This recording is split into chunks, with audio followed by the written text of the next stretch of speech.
Thank you, Mr. President. I'm speaking today on behalf of the Society for Threatened Peoples. 120,000 people. That is the number of Uyghurs currently being arbitrarily detained in re-education camps in just one prefecture, Kashgar, in the Uyghur Autonomous Region in China. In 2017, it became apparent that thousands of Uyghurs were being rounded up by Chinese authorities and sent to re-education camps around the region.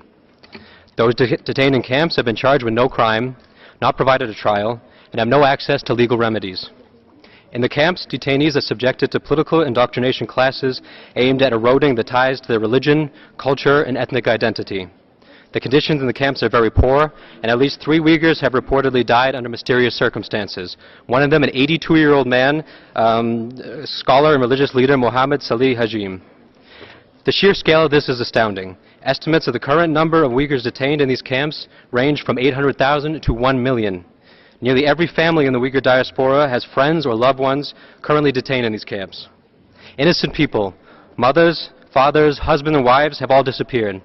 Their families are becoming increasingly desperate and frustrated by their inability to save them. They're looking for support from the international community, but have been met with resounding silence. Where is the outrage? Where is the solidarity?